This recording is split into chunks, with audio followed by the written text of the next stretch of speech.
Miss Vivian Mangalindan. Hi, Vivian. Communication expert. Nagtataka lang ako bakit ako yung tinawag nyo pag chismis. Mukha ba akong chismosa personified? Hindi naman. Paano magre-react kayo at mga audience? Sige. Lumapit kahapon sa grocery. Yung taga-buhat, suki ko. Sabi ba naman, nakatingin pa sa akin. Direct eye contact. Okay. Ma'am, ang ganda mo ngayon. Okay. Hindi ko malaman. Ang ibig mo sabihin, pangit ako noon. Maganda ka ngayon. Maganda ka ngayon. Pero hindi pa rin dapat mong ikatuwa yun. Hindi ngayon lang. Ang isang punchline nun, si Atty. Marilyn, hindi nagsasama dito ng hindi maganda. Aha. Siyempre. Ano muna ulit yung unjust vexation? Unjust vexation, yung nang-iinis ba? Nang-iinis ka? Nang-iinis. Yung nang-iinis sa father, nang-aasar. Ano yung mga salitang pangiinis?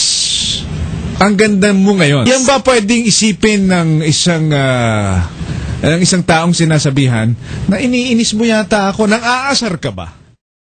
Iklaro muna natin sa mga viewers na sa communications, on a scale of 100%, okay? Ang word, 7% lang po yan. Take note, 7% lang.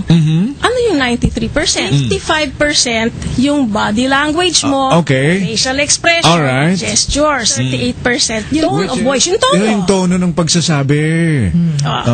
Sample, gusto mo ng sample na buwisit? Tingnan mo, tingin sa camera. Ma'am, ang ganda mo ngayon. Tapos unboxing. Ito hong taong ito akin, no? Lagi na lang akong pag nasasalubong ako sa skinita. Sinasabihan ako maganda, pero gaya ho nung sinabing expression ni Vivian. Pala nang aasar lang. Ang ito namang unjust vexation ay hindi naman to kasong kriminal. But it is. It is a criminal case?